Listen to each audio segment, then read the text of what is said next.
पूर्णमदः पूर्णमिदं पूर्णात् पूर्णमुदच्यते पूर्णस्य पूर्णमादाय पूर्णमेवावशिष्यते। ॐ शान्तिः शान्तिः। ॐ सहना भवतु सहनौ भुनक्तु सह वीर्यं करवावहै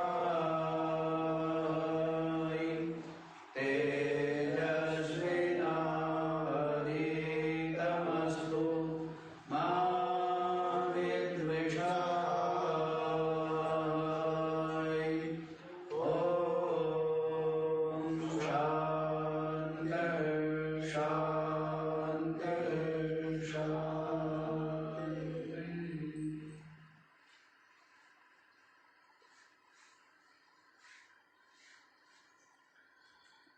हाँ जी, तो क्या बता दिया है आपको?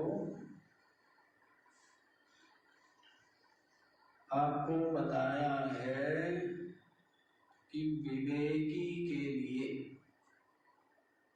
प्राण से भी अधिक सुखदायी रमणीय क्या है? क्या बताया था? कुल धर्म और साधु संगति च। विवेकी की एक तो धर्म, क्योंकि धर्म का पालन से यहाँ पर भी सुखी रहता है और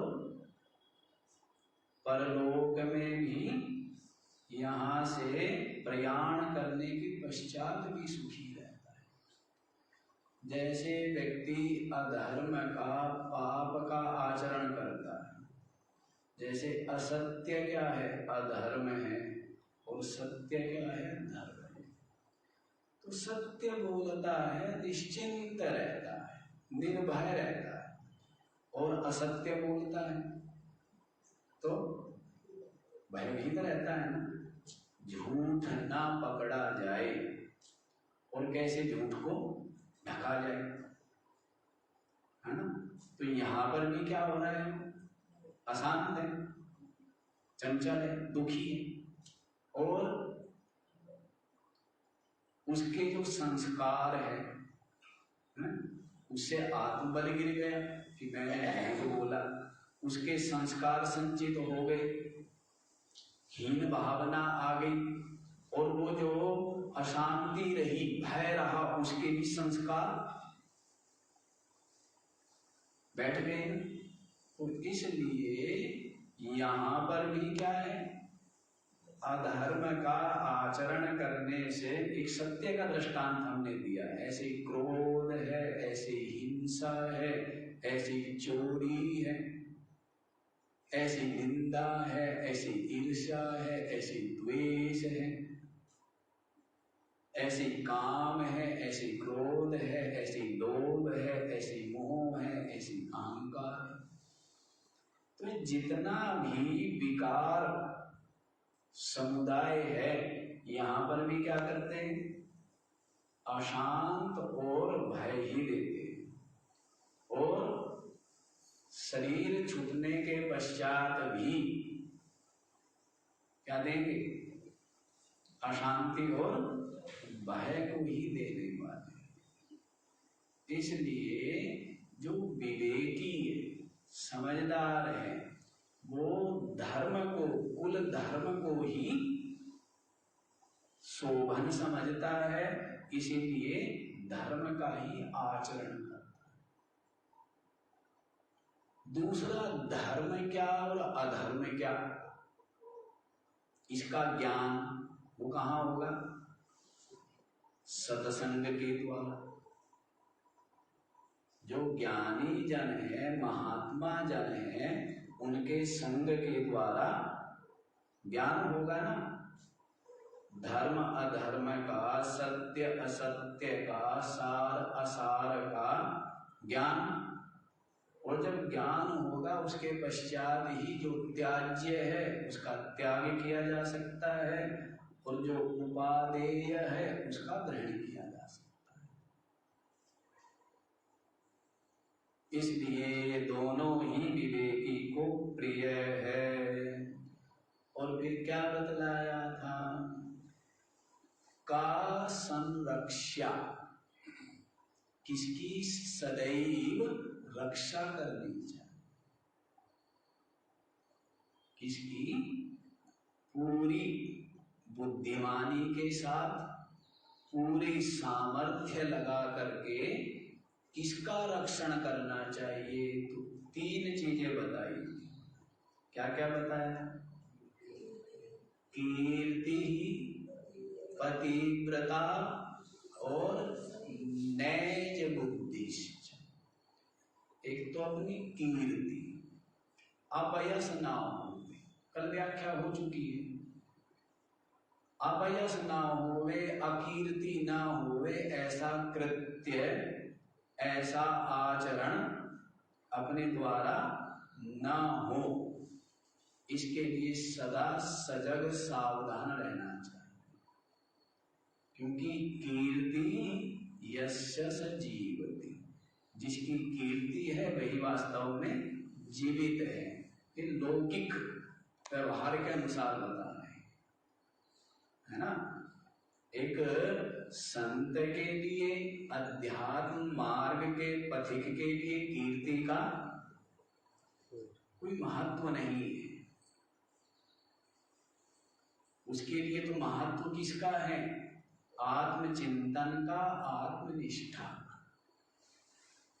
उसी का महत्व। लेकिन यहाँ पर ये समझना है कीर्ति से मतलब कि अधर्म के, पाप के आचरण पर, मार्ग पर न चलना। क्योंकि पाप के मार्ग पर चलेगा, अधर्म के मार्ग पर चलेगा तो क्या होगी? अकीर्ति। तो एक तो कीर्ति का मतलब यही हुआ, धर्म के मार्ग पर चलेगा, त्याग तप के मार्ग पर चलेगा, संतोष के मार्ग पर चलेगा तो क्या होगी? कीर्ति। कीर्ति से मतलब प्रसिद्धि मत ले लेना केवल, या कीर्ति से मतलब बहुत ज्यादा प्रभावशाली या बहुत बड़े पद पर अभिषिक्त होना या बहुत संपन्न धनी हो जाना, उससे संबंध नहीं है। कीर्ति तो वैसे त्यागियों की ज्यादा रही है, इसकी कीर्ति ज्यादा होती है। किस अब से 1000 वर्ष पहले उस राजा के समय कौन सबसे सुंदर था, कौन सबसे धनी था, कौन सबसे ताकतवर था, कोई जानता है? लेकिन ये जानते हैं कि उस समय ऐसे ही संत हुए, ये महात्मा हुए, ये त्यागी हुए। जानते हैं ना, भोज के समय ये विद्वान हुए, ये त्यागी हुए, जानते हैं। तो इसलिए कीर्ति किसकी रही? धनाढ्य या जो बहुत बड़े पद या और अन्य साधन संपन्न है उनकी, या त्यागी तपस्वी, है ना। तो इसलिए कीर्ति से अभिप्राय ले लेना, कीर्ति एक फल है। किसका फल है? सन्मार्ग पर चल करके जो प्राप्त होता है। अब कीर्ति नेताजी की हो जाती तो वो कीर्ति थोड़ा है, सब गाली देते हैं ना, है? सामने सामने फूल मालाएं, जय जयकार, और जो साथ में रहने वाले हैं वही क्या लेते हैं? नहीं, वो कीर्ति है। कीर्ति समझ लेना, निष्कलंक कीर्ति, हाँ ये शब्द भी जोड़ सकते हैं। एक तो स्वार्थ के कारण, लोभ के कारण दिखावा वाली जो कीर्ति है वो कीर्ति नहीं। निष्कलंक कीर्ति का मतलब है सन्मार्ग पर चल करके जो प्राप्त होता है फल कीर्ति, उसके लिए चलिए कीर्ति का क्या करना चाहिए, रक्षण करना चाहिए। दूसरा किसका बताया था, पातिव्रत्य धर्म का, कि एक स्त्री को क्या करना चाहिए, अपने जो पातिव्रत्य धर्म है उसकी हर प्रकार से सुरक्षा करनी चाहिए, हर प्रकार से उसका रक्षण करना चाहिए। क्योंकि एक पति के प्रति निष्ठा से ही, उसके त्याग और संयम और तप और सेवा से ही उसका हृदय निर्मल हो जाता है।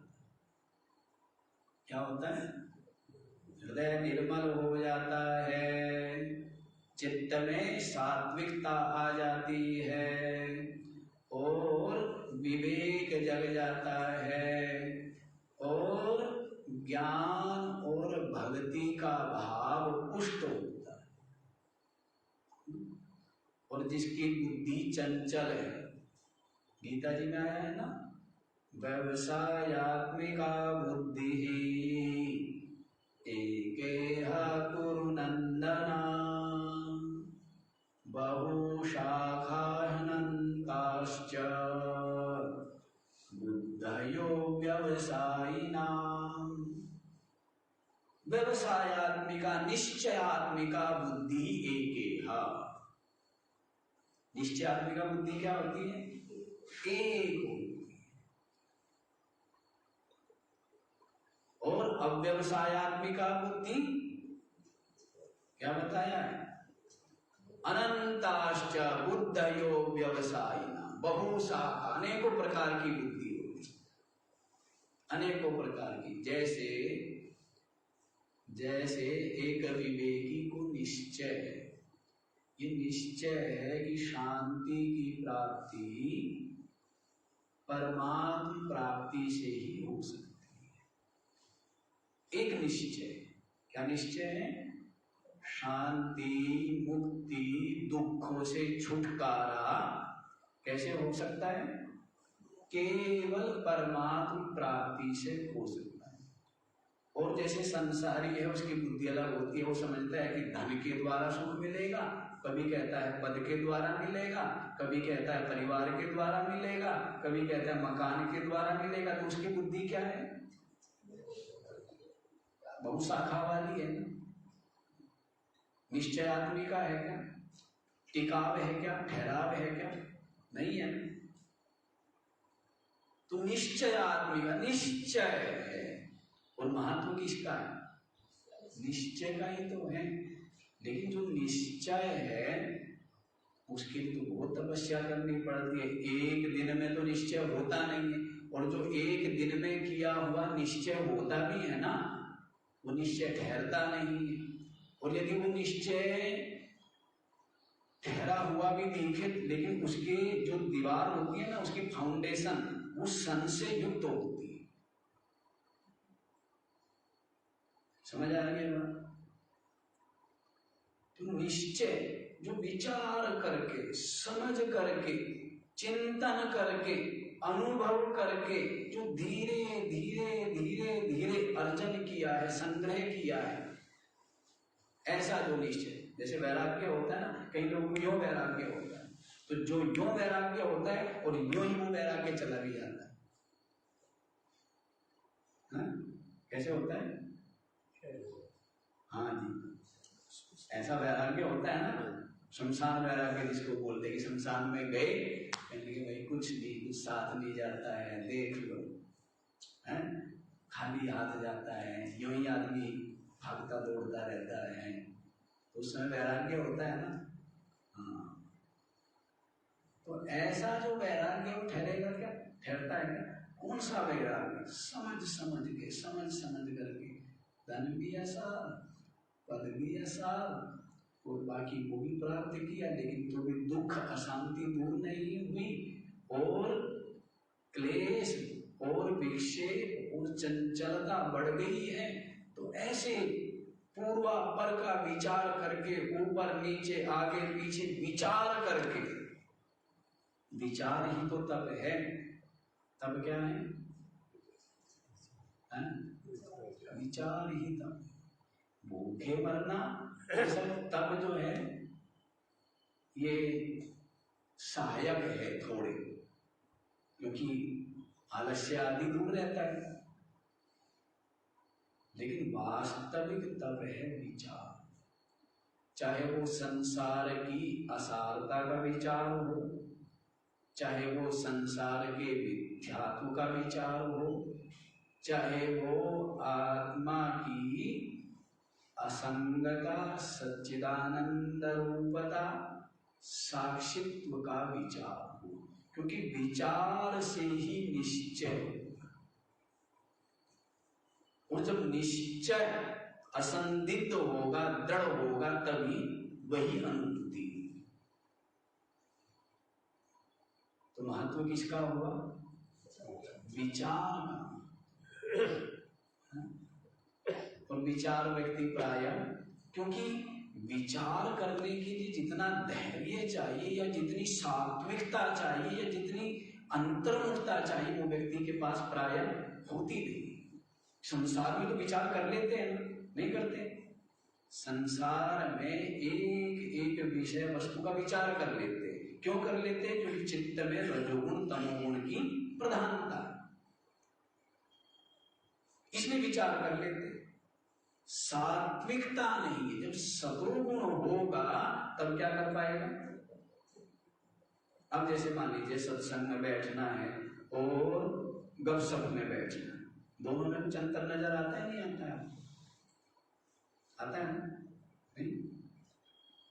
कई लोगों के लिए सत्संग में 1 घंटा बैठना बहुत बड़ा भारी काम है, और बातचीत में पूरा दिन बिताना भी, और एक समय का पता ही नहीं लगा, इतना समय हो गया। तो क्यों? ये बताता है कि आपके चित्त में रजोगुण है, बहिर्मुखता, अंतर्मुखता नहीं। और जब सत्वगुण की अधिकता होती जाएगी तब क्या होगा? इतनी जल्दी समाप्त हो गया सत्संग, और सत्संग आपका समाप्त होगा ही नहीं। आपका सत्संग समाप्त होगा ही नहीं। आपका सत्संग समाप्त हो जाता है ना, 9 बजे चलता है, 10 बजे समाप्त। लेकिन जो सतोगुणी है, अंतर्मुखी है, लगनशील है, तत्व जिज्ञासु है, उसका सत्संग समाप्त नहीं होता है। जैसे ही 10 बजे ये वाला समाप्त होता है तो उसका अंदर में चलता है, उसका सत्संग रुकता नहीं। रुक जाता है ना वाला, सत्संग क्या होता है? रुक जाता है, हैं? बीच में क्या आ जाता है? विराम आ जाता है। ऐसा नहीं होना चाहिए। वो तब होगा जब सद्गुण बढ़ता जाएगा। उसके लिए क्या करें? सात्विक आहार, सत्संगति, सद्विचार, सद्ग्रंथ, इनके द्वारा ही क्या होगा? सत्व गुण बढ़े। ज्यों ज्यों सत्व गुण बढ़ेगा त्यों त्यों बुद्धि चंचलता का परित्याग करके शांत, अंतर्मुखता आएगी, धैर्य आएगा, संतोष आएगा।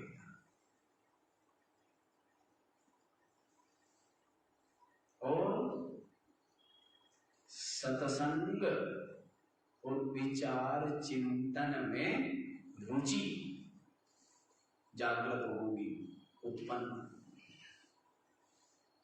समझ आया? तो सत्वगुण का लक्षण। तो जो सत्व गुण है उसका सत्संग निरंतर चलता है अंतर्मुखता के होने से। तो जो निश्चयात्मिका बुद्धि, निश्चय के लिए हमने बताया क्या चाहिए? विचार चाहिए। विचार कौन कर सकता है? सत्व बुद्धि। सांसारिक विचार सब कर लेते क्योंकि उसका अभ्यास बना हुआ है, आदत बनी हुई है, और रजोगुण तमोगुण है। लेकिन ये विचार तो वही कर सकते हैं जिनके हृदय में सत्व गुण की अधिकता है। विचार से निश्चय, निश्चय से अनुभूति। ठीक है, तो यहां पर इसलिए बताया था कि जो निश्चयात्मिका बुद्धि है वो एक दिन में नहीं आती है। उसका संपादन विचार कर करके धीरे धीरे इस निश्चय पर, इस निष्कर्ष पर पहुंचता। तो वैसे ही एक पतिव्रता के लिए कह रहे हैं कि उसकी बुद्धि में क्या है, निश्चय है। क्योंकि बाल्यावस्था से ये संस्कार, ये शिक्षा, ये वचन उसने सुने। तो अंतर में क्या है, और वैसे भी कच्चे घड़े पर जो लिख दिया जाता है, आकृति बना दी जाती है, वो अमिट होती है ना। हम लोग भी ज्यादा पता है। और पके हुए घड़े पर फिर क्या होती है, हम लोग, हमें तो पक्का घड़ा ला के देते हैं। हमारे पास घड़े कौन से, और क्या महाराज ऐसा लिख दो कभी मिटे ना, और खुद मिटाते हैं। चालाक कितने हैं, खुद मिटाते, हम थोड़ा मिटाते हैं। मिटाता कौन है?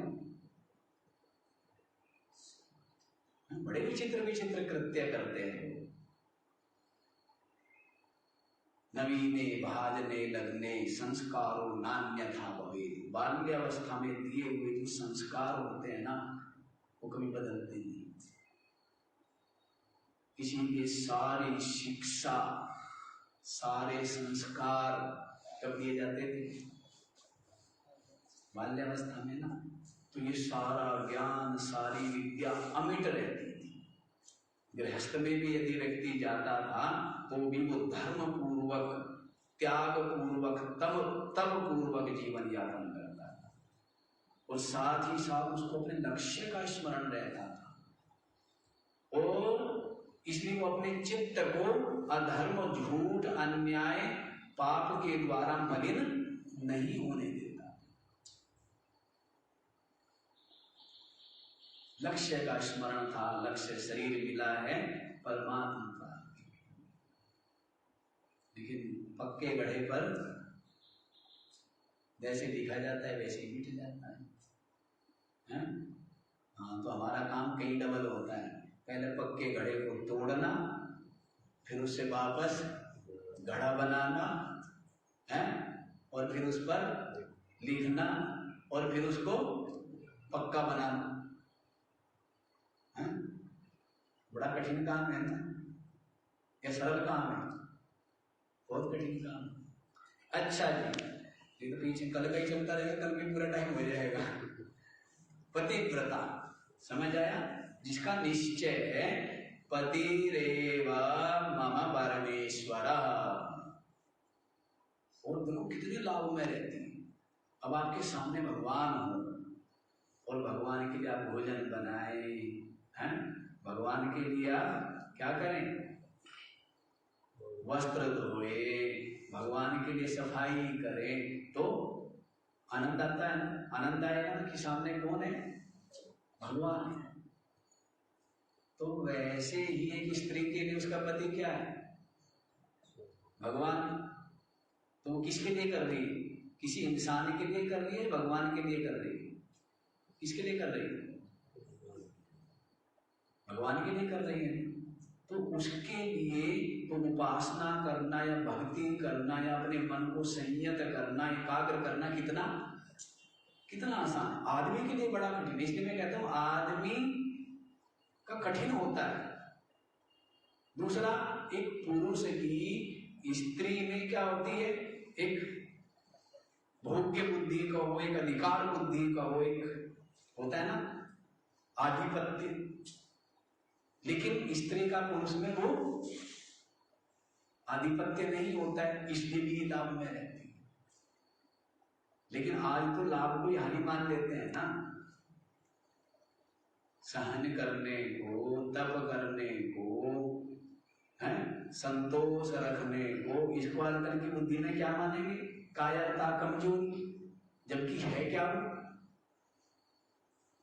वो बहादुरी है ना, वो सामर्थ्य है ना। सहन करना छोटों का काम नहीं है। किनका काम? बड़ों का काम है ना। बड़ा सहन कर सकता है और बड़ा ही क्षमा कर सकता है। छोटे तो असहनशील होते ही हैं। छोटे तो क्या होते हैं? असहनशील होते हैं ना। बड़ा का मतलब ही वो है ना। और कहा ही है कि जो सहन करे जो, वही तो साधु है। पहला लक्षण क्या बताया? कि घर घर में साधु है। कौन बड़ा साधु? जो जितना ज्यादा सहन करता है तो उतना बड़ा साधु। सहन करने से ही साधु। सहनशीलता सुना था ना आपने? तितिक्षा का लक्षण विवेक चूड़ामणि में क्या आया था?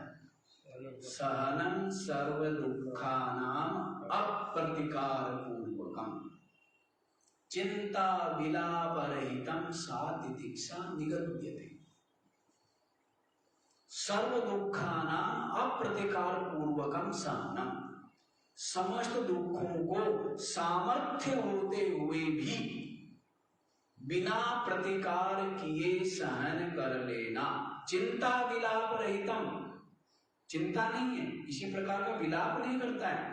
प्रसन्नता, स्वेच्छा से, मजबूरी में नहीं, जबरदस्ती नहीं, क्या अपनी इच्छा से प्रसन्नता पूर्वक बिना प्रतिकार किए हुए सामर्थ्य होते हुए भी जो दुख सहने की शक्ति है, इसी का नाम तितिक्षा। इसी का नाम क्या है? तो तितिक्षु जो है, सहनशील जो है, वही महान है, वही बड़ा। तो पतिव्रता हो गया जी। और तीसरा क्या बताया था? निज बुद्धिश्च, अपनी बुद्धि। क्योंकि बुद्धि से ही सब कुछ है। अगर ये बता चुके थे हम व्याख्यान, फिर वापस करने लग गए, क्योंकि नए नए चेहरे बैठ जाते हैं हमारे सामने, तो फिर हम वापस शुरू हो जाते हैं। निज बुद्धि से, बुद्धि से तो सब कुछ होगा। कीर्ति, धर्म का आचरण बुद्धि से होगा। पतिव्रता, धर्म का निश्चय और उसका पालन किससे होगा? तो सबसे अभी तीन तो गिनाने के लिए गिना दी, वास्तव में का संरक्षा निज बुद्धि ही। उत्तर क्या होना चाहिए? अपनी बुद्धि का ही, अपनी विवेक का ही क्या करना चाहिए? रक्षण करना। बुद्धि मलिन ना हो जाए दुर्जनों के संग से। संसारी, रागी, बहिर्मुखी मनुष्यों के संग से मेरी बुद्धि मलिन ना हो जाए, बहिर्मुखी ना हो जाए, विवेक का त्याग ना करे। सबसे ज्यादा रक्षण किसका करना है? अपनी बुद्धि। क्योंकि बुद्धि ही तो सारथी, कल बता ही चुके। बुद्धि से ही सब है। धर्म का पालन, सत्य का पालन, अहिंसा का पालन, संसार की असारता का विचार और निश्चय, संसार के मिथ्यात्व का विचार और निश्चय, अपनी आत्मा की ब्रह्म रूपता का चिंतन और निश्चय, ये सब किसके द्वारा? बुद्धि के द्वारा। इसलिए हम दो चीज कहा करते थे, समय और बुद्धि। बोला था ना हमने, कई बार बोला है कि हम संसार या व्यवहार या और जो भी जिम्मेदारी है, अपना सब कुछ देंगे, लेकिन अपना समय और अपनी बुद्धि नहीं देंगे। वो हमारा समय और हमारी बुद्धि किसके लिए है? अपने चिंतन के लिए, अपने लक्ष्य प्राप्ति के लिए, सत्य की, तत्व की अनुभूति के लिए। ये मैंने शुरू में ही निश्चय किया, सबसे आरंभ में, सबसे शुरू में। अनेक लोगों को बोला भी था, कई जगह तो प्रवचन में मैंने भी खुद भी सुना है, प्रवचन में भी कई जगह बोला, एक अपना समय और एक अपनी बुद्धि ये मैं किसी को नहीं दूंगा। मेरा सारा समय और मेरी सारी बुद्धि इसके लिए है, तत्व प्राप्ति के लिए है, परमात्मा प्राप्ति। आरंभ में ही निश्चय, और निश्चय का ही तो महत्व है। महत्व किसका है? महत्व निश्चय का है। घर में हो, सत्संग में नहीं आ पा रहे हो, सत्संग में आने की पूरी व्याकुलता है, पूरा निश्चय नहीं आ पा रहे हो, लेकिन आप घर पे रहते हुए भी कहाँ हो? किसका मतलब है? महत्व निश्चय का है। निश्चय होने पर जिसका निश्चय किया हुआ होता है, आपकी बुद्धि, आपका मन वहीं पर लगा होता है, वहीं पर ठहरा नहीं। तो शुरू में निश्चय था, तो साधक को निश्चय करना चाहिए कि मनुष्य जीवन किस लिए मिला है। अच्छा जी, अब आप लोग 39वां श्लोक देखिए। का कल्पलता लोके सच्छिष्यायार्पिता विद्या ओक्षया वटा वृक्षा विधिवत् सत्पात्र दत्तदानं का कल्पलता लोके सत्शिष्याय अर्पिता विद्या कः अक्षय वट वृक्ष स्यात् विधिवत् सत्पात्र दत्तदानं यत्। का कल्पलता लोके, इस लोक में, इस संसार, लोक माने लोक शब्द अनेकों जगह प्रयोग होता है, शरीर के लिए भी प्रयोग करते हैं, लोक के लिए भी करते हैं, परलोक के लिए भी, है ना। तो शरीर के लिए भी लोक शब्द का प्रयोग करते ही हैं, तो शरीर के लिए भी समझ सकते हैं। तो कल्पलता क्या है? लोक में, इस संसार में कहो या आपके इस शरीर में कहो, है ना। कल्पलता क्या है? कल्पलता जानते हो ना?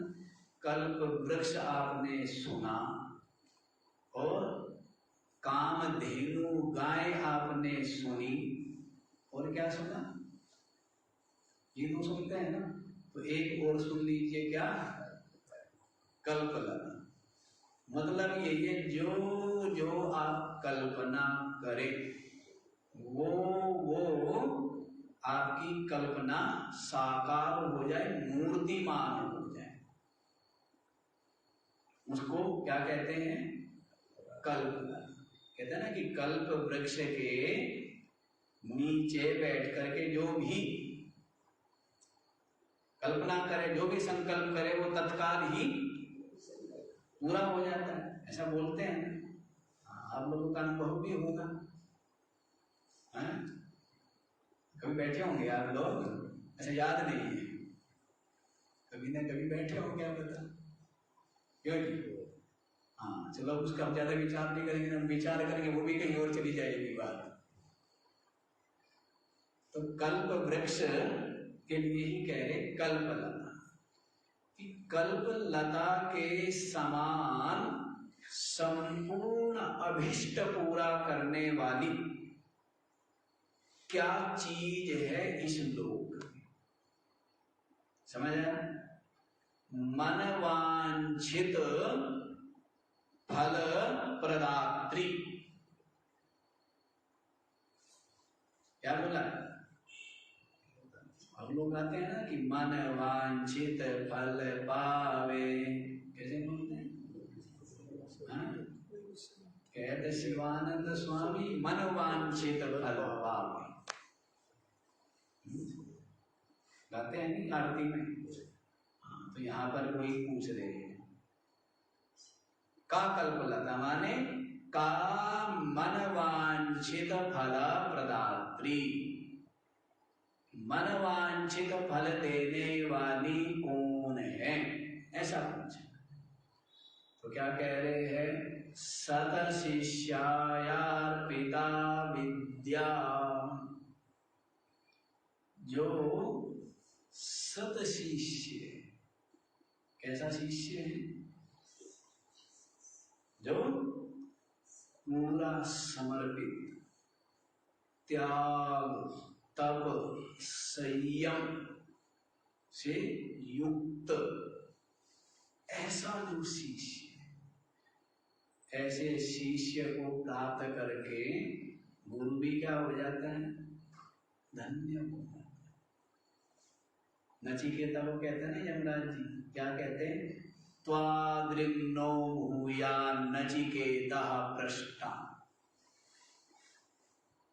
हे नचिकेता तेरे जैसे पूछने वाले शिष्य मुझे फिर प्राप्त हो।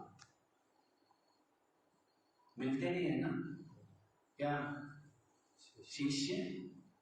मिलते हैं क्या? क्यों जी? शिष्य मिलना सहजकारी है। अहम को मिटाना, मन को गलित करना, शिष्य मिल पाते हैं क्या?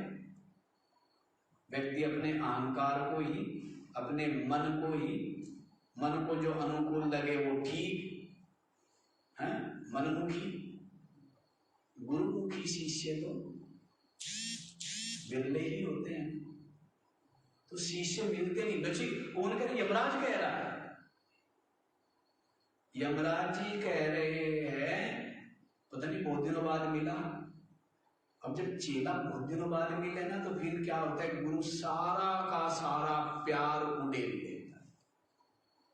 क्या करता है?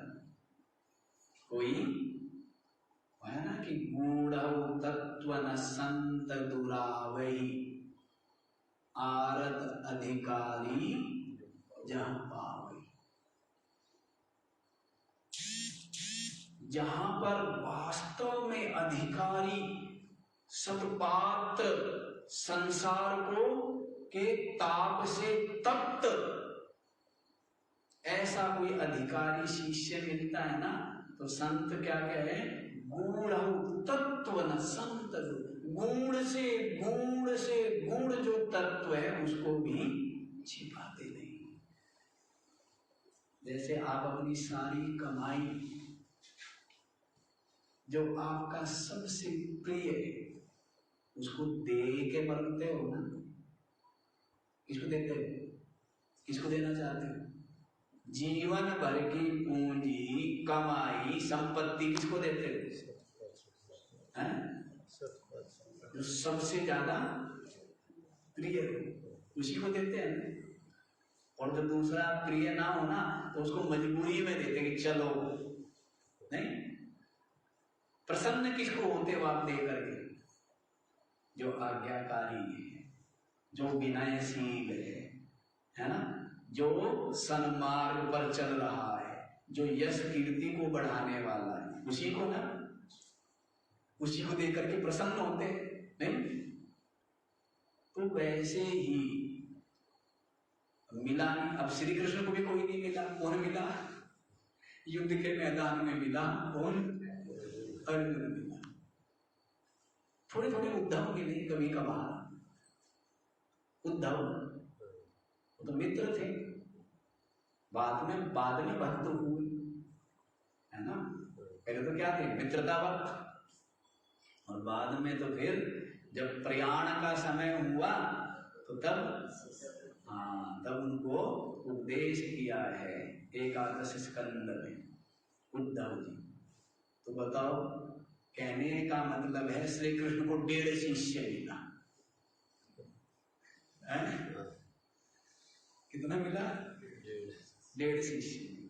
स्वामी विवेकानंद कहते थे कि मेरे को 100 मिल जाए ना, संसार को बदल दूंगा। मिला 1 मिले। कितने मिले? एक भी नहीं मिला। कहने लगे ठीक है। अच्छा अब हमारे से पूछो कितने मिले हैं, बताए हैं? सारी दुनिया में मिली हमें तो है, क्यों हमें कोई चाहिए नहीं है ना, किसी को चाहिए हो, हमें चाहिए ही भाई। क्यों हमें इतना विवेक हो गया कि आपको चाहिए आपकी मर्जी, आपको नहीं चाहिए तो आपकी मर्जी। हमें विवेक है ना, इसलिए हमें नहीं चाहिए। आपको संत चाहिए, आपको गुरु चाहिए, आपकी मर्जी। लेकिन गुरु को शिष्य चाहिए ऐसा ऐसा नहीं। समझ आ रही है बात? तो इसलिए हमें तो सारी दुनिया मिली हुई है। क्यों मिली हुई है? क्योंकि हमें चित्त के किसी भी कोने में ये चाह, ये लालसा है ही नहीं। क्यों नहीं है? अब वो मैं सब बताता नहीं। क्यों? क्योंकि हम खूब कहना छक भी चुके और थक भी चुके और पुरुषार्थ भी कर चुके, है ना? थोड़ा तो नहीं किया। तो इसलिए सब ओर से उदासीन कहो, उपराम कहो, आशा रहित कहो। इसीलिए अधिक मस्ती में कहो, अधिक आनंद में कहो। समझ रहे बात? तो हमें नहीं चाहिए। हाँ किसी को चाहिए, उसके ऊपर निर्भर करता है। किसके ऊपर निर्भर करता है? भंडारा चल रहा है या गंगा जी बह रही है, स्नान करो आपकी मर्जी, पान करो आपकी मर्जी, ना करो गंगा का कानून बहाना है, वो बह रही। आपने भंडारा चल रहा है, आपको भूख हो तो आप ग्रहण करो, और भूख के बिना ग्रहण करोगे तो क्या करेगा? सूल पैदा होगा ना। हाँ तो वो आपकी अपनी भूख पर निर्भर करता है। इस पर निर्भर है आपकी अपनी लगन, अपनी प्यास, अपनी जिज्ञासा पर निर्भर करता है। तो संत तो आशा, क्योंकि आशा ही परम दुख, आशा परम दुख को देती है। शिष्य की आशा करना या किसी के सुधार करने के लिए दृढ़ प्रतिज्ञ होना, ये सब आशाएं हो जाती है। और ये आशा जो है ना बांध देती है। जैसे महाराज भरत बन गए मृग शिशु, बन गए ना। हाँ तो इसलिए महात्मा लोग युक्ति जानते हैं। अच्छा ये चलो, शिष्य को दी हुई जो विद्या, सत शिष्याय अर्पिता विद्या कल्पलतेव सुखदा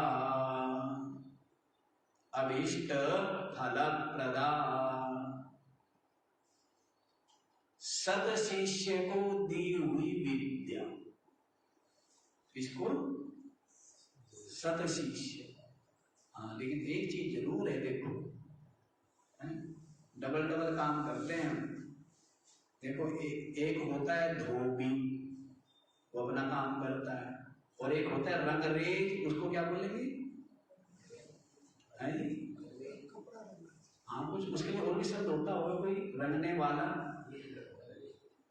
इंग्लिश में क्या बोलते हैं उसको? डायर। तो धोबी अलग होता है और रंगरेज, हम दोनों काम करते हैं, है ना? डबल काम, धोबी भी और रंगरेज भी। वो क्या है? ट्विन वन, ये बोलते हैं ट्विन वन। तो दोनों काम करने पड़ते हैं। मतलब शिष्य को उपदेश देना, ये तो क्या उसके चित्त को रंगना है, लेकिन पहले उसको सदपात्र बनाना, ये धोबी पने का काम है। तो हम दोनों काम करते हैं। पहले क्या करते हैं? पहले धीरे धीरे उसके चित्त में जिज्ञासा पैदा करते, मतलब दोनों काम करते, भूख को लगाना भी, फिर भूख को, है ना, डबल काम है ना, क्यों नहीं? तो वैसे पहले क्या करते हैं, जिज्ञासा पैदा करते हैं और फिर उस जिज्ञासा को पहले तवा गरम करते हैं, उसके ऊपर बारिश करते हैं, हाँ, उसके दाग मिटाने के लिए, धोने के लिए, दोनों काम होते हैं ना। तो सत शिष्य, पहले उसको जिज्ञासा पैदा करो और फिर उसको विद्या प्रदान करो। तो उसी के लिए कहा है सत शिष्याय अर्पिता विद्या कल्पलता अस्मिन् लोके। इस लोक में क्या है, कल्पलता है। अब यहां पर विद्या ही कल्पलता है, कहने का मतलब ये है। सत शिष्याय आदि दो शब्द पाद पूर्ति के लिए भी दे सकते हैं, या यूं भी दे सकते हैं कि व्यक्ति गुरु से प्रदान जो विद्या है, ज्ञान है, वो अन्य जिज्ञासुओं को दे करके गुरु के ऋण से ऋण हो जाता है। किसी ने हमें दिया, हमने आगे हमारी जिम्मेदारी पूरी, ऐसे होता है ना? नहीं, किसी ने क्या किया, हमें दिया और हमने क्या किया, उस ज्ञान को जो जिज्ञासु है उनको दे दिया। तो जो गुरु का ऋण अपने ऊपर, यही होता है ना। एक संत थे, तो संत के पास जिज्ञासु आते थे, सत्संग सुनने, ज्ञान पाने, विद्या पाने, और ज्ञान प्राप्ति के पश्चात अपनी अपनी सामर्थ्य और भाव के अनुसार सब दक्षिणा देते थे, अपने अपने भाव के अनुसार। तो एक शिष्य कहने लगा, गुरुदेव मुझे दक्षिणा देने के लिए समय चाहिए। दक्षिणा तो मैं दूंगा, क्योंकि दक्षिणा दिए बिना तो ऋण नहीं होगा। ऋण तो कहाँ हो सकता है, ऋण हो सकता है क्या? तो लेकिन एक नियम है कि कोई भी यज्ञ हो, ये तो क्या है, ज्ञान रूपी यज्ञ है, या भंडारा हो या कुछ भी हो, पता है ना गीता जी में, विधि ही नम सृष्टान्नम मंत्र ही नम दक्षिणा। जो दक्षिणा आदि से रहित यज्ञ होता है उसको तामसम परिचक्षते। दक्षिणा इसलिए क्या करना चाहिए, कुछ भी यज्ञ करे, कुछ भी अनुष्ठान करे तो क्या करना चाहिए, या किसी को भोजन आदि करे तो दक्षिणा जरूर देनी चाहिए। उन जगह ये रिवाज नहीं होता है ना, कि भोजन कराते हो फिर दक्षिणा आदि देने का रिवाज नहीं, उनको ज्ञान नहीं, लेकिन दक्षिणा देनी चाहिए। आया है ना? हाँ, तो उसने कहा कि महाराज मुझे समय चाहिए, मैं अभी तो आपको दक्षिणा नहीं दे सकता, मैं आपको फिर दक्षिणा दूंगा। तो समय बीत गया, कुछ वर्षों के पश्चात वो 10 लोगों को लेकर के आया और कहने लगा, गुरुदेव ये आपकी दक्षिणा। क्या बोला? गुरुदेव ये आपकी दक्षिणा। वो संत कहने लगे, क्या मतलब? कहने लगे, महाराज जो ज्ञान आपने मुझे दिया वो ज्ञान मैंने आगे इन 10 जिज्ञासुओं को दिया, यही मेरी आपके लिए दक्षिणा। तो सर्वश्रेष्ठ दक्षिणा क्या हुई? यही हुई ना कि गुरु से प्रदान जो ज्ञान है उसको आगे जिज्ञासुओं को दे, तो गुरु के ऋण से ऋण हो जाता है। ये ऋण होने की वो है। तो सत शिष्याय तो इसलिए यहां पर बोल दिया है, अन्यथा वास्तव में विद्या ही कल्पलता है। कल्पलता क्या है? विद्या है। लोक में भी, परलोक में भी, देश में भी, विदेश में भी विद्वान सर्वत्र पूज्यते। विद्वान की सब जगह पूजा होती है। आता है ना कि वो स्वदेशे पूज्यते राजा, स्वराज्ये पूज्यते राजा। राजा की केवल अपने देश में पूजा होती है, लेकिन विद्वान की सब है ना। तो विद्या की ही तो सारी महिमा है, सारी महिमा ज्ञान की है, सारी की सारी महिमा केवल ज्ञान की। और फिर ज्ञान भी ब्रह्म ज्ञान हो, परमात्मा प्राप्ति कराने वाला हो, वास्तविकता से परिचित कराने वाला हो, तो उस ज्ञान की तो, उस विद्या की तो महिमा ही। तो विद्या ही क्या है? कल्पलता है। इससे सुंदर कुछ है?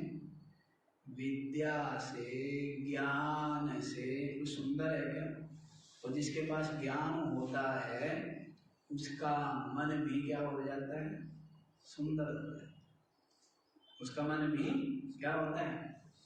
सुंदर, शांत और प्रसन्न। विषाद, क्लेश, खेद, दुख उसका स्पर्श भी नहीं कर पाते।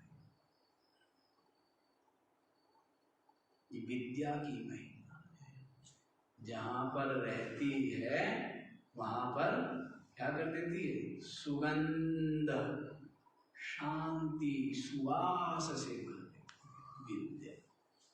विद्या से सुंदर कुछ भी नहीं, ज्ञान से सुंदर जो कि जीव को ब्रह्म बना देती है, जो कि मरण धर्मा को अमर बना देती है, जो कि मृत्यु से पार कर देती है।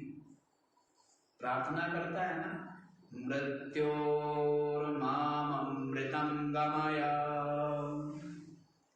असतो मा सद्गमय तमसो मा ज्योतिर्गमय मृत्योर्माम अमृतं गमय।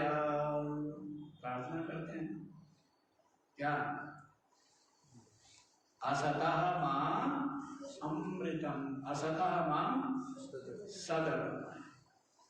असत से हमें सत की ओर ले चलो हे प्रभु। और तमसा अंधकार से ज्योतिर्गमय, प्रकाश की ओर ले चलो। और मृत्यु मां अमृतम गमय, मृत्यु से हमें कहां ले चलो? अमृत की ओर, जहां पर मरना। वो प्रभु कौन है? ये विद्या ही। और उस विद्या का प्रदाता गुरु ही। क्या करता है? जो असत से कहां ले जाता है? सत में। अंधकार से कहां ले जाता है? प्रकाश में। और मृत्यु से कहां ले जाता है? अमरता में, अमृत में। कौन? गुरु। और उस गुरु का ज्ञान, उसकी तो महिमा का क्या कथन करें, हैं? अब आप लोगों के कारण से थोड़ा सा हमें अपना लोभ छोड़ना पड़ता है, अन्यथा इतने स्वाद की चीजें हैं, ये बड़ा झटपट खा के आगे बढ़ जाओ। स्वादिष्ट चीजें तो आराम से खाई जाती है, नहीं? और जो स्वाद में न लगे, करेले का जूस, हैं? कैसे करोगे? नाक बंद करके करते हैं ना, पीते हैं। और ये क्या बोलते हैं आजकल? मिल्क शेक, हाँ? उसको क्या करेंगे? आराम से जी छोड़ो महाराज, मिल्क शेक चाय की बताओ ना।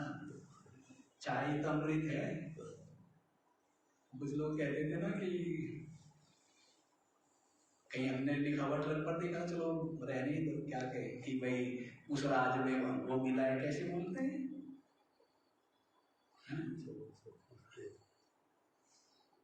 कृष्ण राज में घी, ऐसे चलो सके नहीं, दूसरा था ऐसी बना रखी है, कृष्ण राज में घी, कलयुग में शराब मिली है, सोच समझ के भी ऐसे कि सतयुग में अमृत मिला है, कृष्ण राज में घी है, कलयुग में ये मिली है सोच समझ के भी। तो चाय मिली है, कलयुग में क्या मिली है, सोच समझ के भी। ठीक है, आगे बढ़ो जी। आगे क्या कह रहे हैं, को अक्षय वट वृक्ष स्यात्। वही पूछ रहे, वही बात ऊपर कल्पलता पूछी है, हैं? अब पूछ रहे अक्षय वट वृक्ष कहाँ स्यात्। अक्षय वट वृक्ष क्या है, जिसका कभी भी क्षय नहीं होता है, ऐसा वट वृक्ष क्या है। तो कहते हैं विधिवत सत्पात्र दत्तदानम यत। विधिवत, विधि के साथ, कैसे, विधि पूर्वक, विधिहीनम असृष्टान्नम, मंत्रहीनम, बताया ना, विधि से रहित होकर के जो किया जाता है वो निष्फल होता है, और विधि विधान के साथ, जैसे दान भी करना है जो गृहीता है उसको क्या करना चाहिए, उसको आदर करे, उसका सम्मान करे, उसकी पूजा करे, उसके पश्चात ही उसको दान दिया जाता है। तिरस्कार पूर्वक जो दान दिया जाता है, अपमान अवहेलना करके, वो तामसिक दान, वो क्या है, तामसिक। तो विधि से युक्त होकर सतपात्र को दिया हुआ जो दान है, अब हम दान भी यहाँ विद्या का ही लगाएंगे, क्योंकि बाकी सारे दान तो क्या है, नाशवान। अन्न का दान 6 घंटे 8 घंटे पेट में ठहरेगा, क्यों जी, कितने ठहरेगा। बाकी धन का दान, बाकी और भी, वस्त्र का दान, भूमि का दान, स्वर्ण आदि का दान, ये सब क्या है, नाशवान है। सब क्या है, नाशवान है ना। दान है तो किसका, ज्ञान का दान। किसका दान, तो हम यहां पर ज्ञान का ही लेंगे, क्योंकि अक्षय कहा है, कभी क्षय।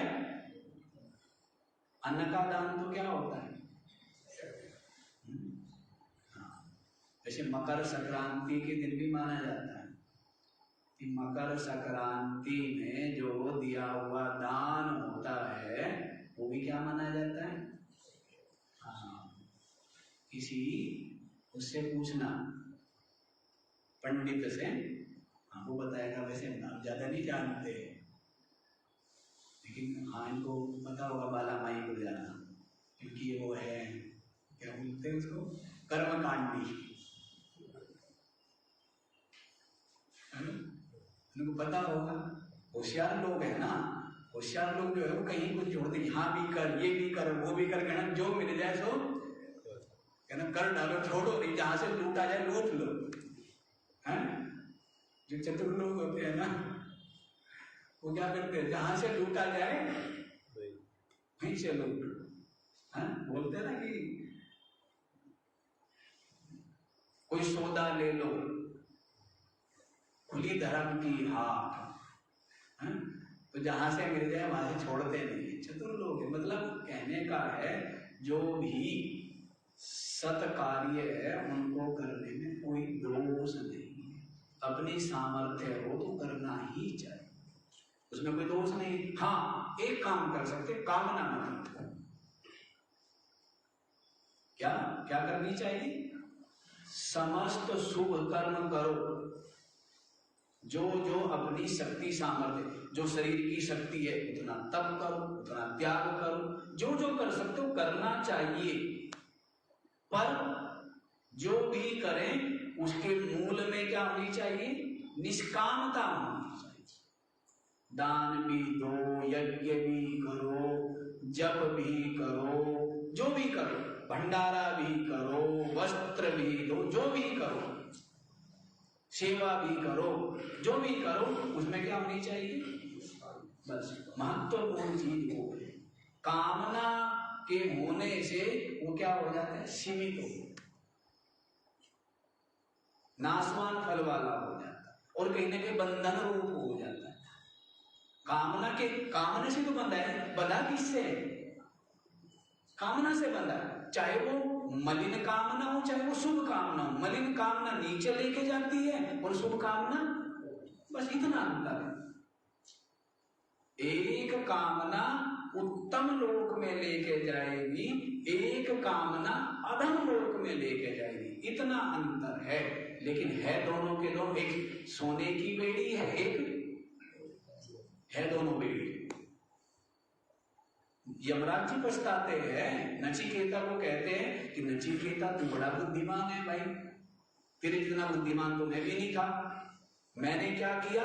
इस स्वर्ग को प्राप्त करने वाली जो अग्नि विद्या है, इसका कामना लेके अनुष्ठान किया, इसीलिए मुझे स्वर्ग की प्राप्ति हुई, मुक्ति की प्राप्ति नहीं हुई। मुझे अब रुकना पड़ेगा प्रलय तक। यमराज जी ज्ञानवान है, यमराज जी क्या है? आत्मनिष्ठ है, ब्रह्मनिष्ठ है, लेकिन कामना लेकर के स्वर्ग प्राप्ति कराने वाला यज्ञ किया। फिर बाद में अकल आई कि क्या गलती कर दी, क्या हुई? बाद में अकल आई, तो गलत हो गया फिर। तो अब यमराज जी जो विदेह कैवल्य चाहते थे, ब्रह्म रूपता चाहते थे, पूरी तरह से अपने चित्त का ब्रह्म सत्ता में विलय चाहते थे, वो नहीं हुआ। जीवन मुक्त है यमराज, क्या है? जीवन मुक्त है। जैसे ज्ञानी है ना, शरीर तो है लेकिन शरीर रहते रहते मुक्त है। लेकिन शरीर छूटने के पश्चात तीनों शरीर क्या हो गए? विलय हो गए। तीनों शरीर, स्थूल सूक्ष्म कारण, तीनों शरीर क्या हो गए? अपने अपने कारण में विलय हो गए। वो क्या हो गए? ब्रह्म, विदेह कैवल्य जिसको कहते हैं। तो यमराज जी विदेह कैवल्य पाना चाहते थे, लेकिन पहले अनुष्ठान कर दिया। अब यमराज जी को कहां बैठना पड़ा? यमराज बनना पड़ा स्वर्गलोक में, है ना। तो यमराज जी पछताते कि तू ज्यादा बुद्धिमान है। तो कामना ही बांधती है, मतलब हमारा ये कामना क्या करती है? कामना नहीं होनी चाहिए।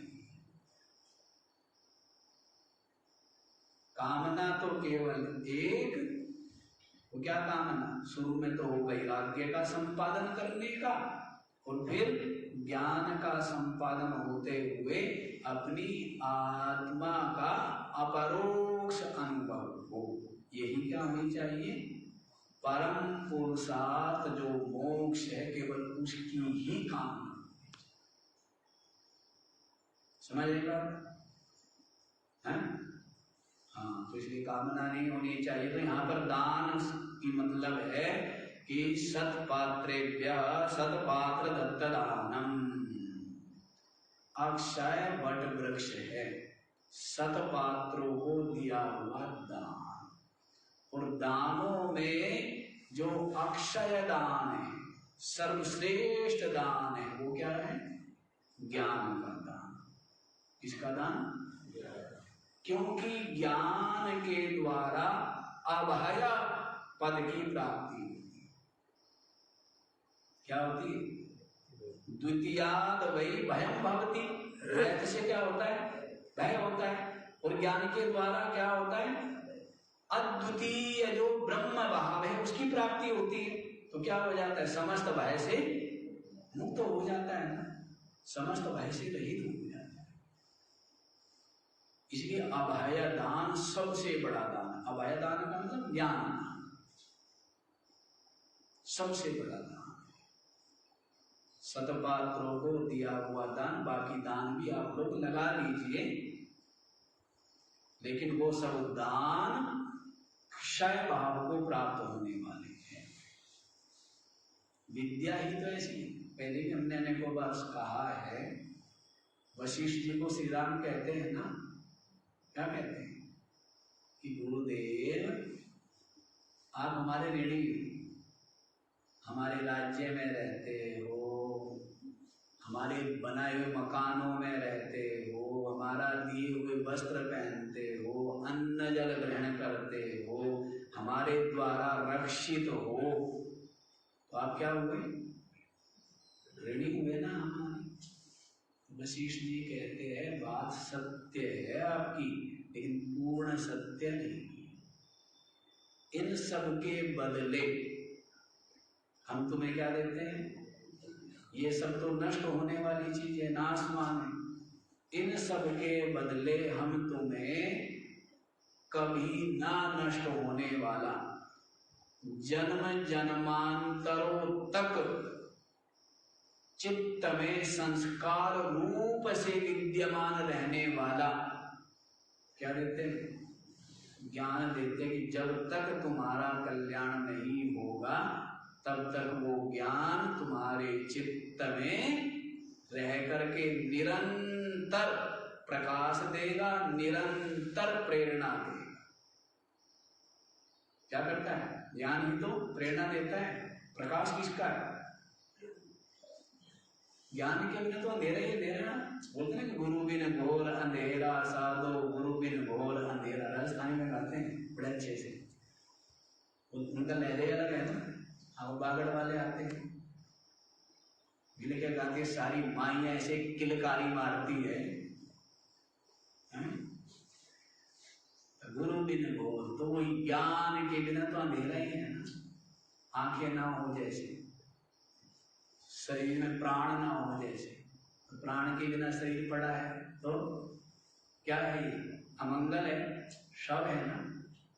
तो वैसे ही ज्ञान के बिना तो जीवन व्यर्थ। पशु ही तो है, ज्ञान ही, ज्ञानेन हीनः पशु ही सब है। ज्ञान से नहीं तो पशु ही तो है।